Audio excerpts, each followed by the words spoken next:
함께 하나님의 말씀을 묵상하고 날마다 신앙일기를 쓰면서 믿음이 성장하는 데일리 큐티 나무향기입니다. 오늘은 마태복음 1장부터 4장까지의 개요를 살펴보겠습니다. 마태복음 1장부터 4장은 마태복음을 이루고 있는 5개의 가르침과 6개의 이야기 중 첫 번째 이야기입니다. 마태가 복음서를 기록한 목적이 예수님이 유대인의 왕으로 오신 하나님의 아들이시라는 것을 증거하기 위한 것이기 때문에 마태는 시작부터 예수님이 누구신지에 대해 말해주고 있습니다. 아브라함과 다윗의 자손 예수 그리스도의 계보라는 1장 1절의 말씀은 예수님이 다윗의 자손으로서 합법적인 유대인의 왕이 될 수 있다는 것을 말해주고 있습니다. 하지만 예수님 외에도 합법적인 다윗의 자손이 많았기 때문에 마태는 계보와 함께 예수님께서 처녀 마리아에게서 태어나신 사건도 말해주고 있습니다. 처녀가 아들을 낳는 것은 불가능한 일입니다. 그러나 하나님께서는 예수님이 태어나기 700년 전에 선지자 이사야를 통해 처녀가 아들을 낳을 것이라고 예언해 주셨습니다. 그러므로 주께서 친히 징조를 너희에게 주실 것이라. 보라, 처녀가 잉태하여 아들을 낳을 것이요 그의 이름을 임마누엘이라 하리라. 마리아가 정말 처녀로 아들을 낳은 것인지 어떻게 알 수 있을까요? 마태는 요셉과의 관계를 통해 이것을 설명해 주고 있습니다. 요셉이 마리아가 임신한 것을 알았을 때 마리아와의 약혼 관계를 끊으려고 했었으며 또 요셉의 꿈에 주의 천사가 나타나서 마리아가 임신한 것은 성령으로 말미암은 것이라고 말해 주었다는 것입니다. 그리고 아들을 낳을 것인데 이름을 예수라고 하라는 말도 들었습니다. 예수라는 이름은 그 당시 흔한 이름이었지만 그가 자기 백성을 그들의 죄에서 구원할 자라는 메시아에게 합당한 이름이었습니다. 예수님은 유대인의 왕으로서 그리고 사람들을 구원하시는 메시아로서 합당하신 분이었습니다. 이렇게 해서 예수님이 한 아기로 태어나시기까지의 과정에 대한 설명을 들었고 이제 마태는 예수님이 태어나실 당시의 상황에 대해 설명해 주고 있습니다. 이 부분에서도 예수님이 유대인의 왕이시며 하나님의 아들이시라는 것을 말해주고 있습니다. 마태는 예수님께서 베들레헴에서 태어나신 것이 선지자의 예언을 정확히 이루신 것이라고 말하고 있습니다. 미가서 5장 2절은 베들레헴 에브라다야 너는 유다 족속 중에 작을지라도 이스라엘을 다스릴 자가 내게서 내게로 나올 것이라 그의 근본은 상고에 영원에 있느니라 라고 말씀하고 있습니다. 이스라엘을 다스릴 영원한 왕은 베들레헴에서 태어나신다는 예언입니다. 그러므로 예수님이 유대인의 왕이요 하나님의 아들이시라면 베들레헴에서 태어나셔야만 했습니다.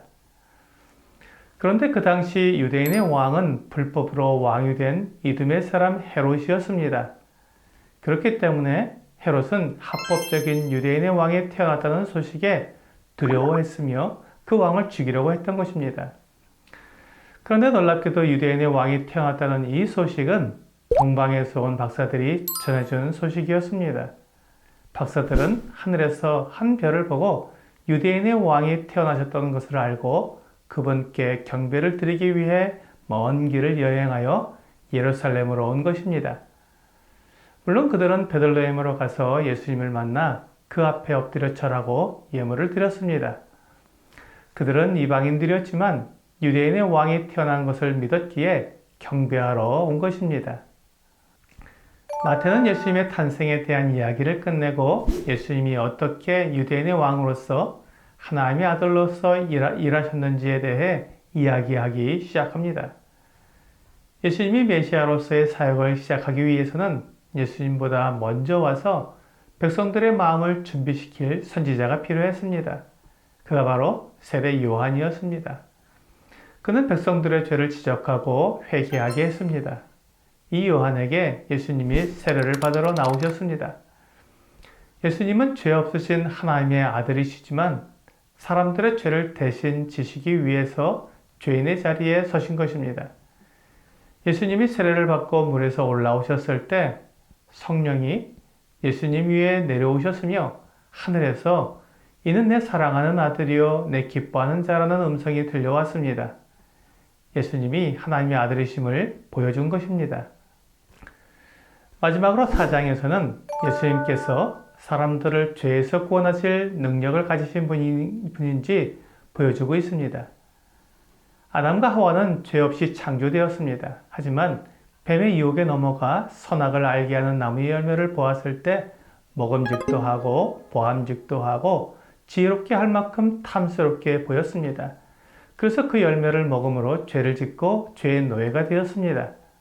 하지만 예수님은 광야에서 시험을 당하실 때 육신의 정욕과 안목의 정욕과 이생의 자랑을 하도록 유혹을 받았지만 하나님의 말씀으로 모든 유혹을 이기셨습니다. 그러므로 예수님은 도덕적으로도 완전한 유대인의 왕이요 하나님의 아들이시라는 것을 보여주셨습니다. 이후에 예수님은 갈릴리에 가셔서 말씀을 전하셨고 병든 사람들을 고쳐주시고 귀신을 내쫓아 주셨으며 제자들을 부르셔서 함께 지내며 사람들에게 복음을 전하게 하셨습니다. 예수님에 대한 소문이 온 수리아에 퍼지게 되어 수많은 병든 사람들과 귀신 들린 사람들이 예수님을 찾아왔습니다. 예수님은 그들을 다 고쳐주셨습니다.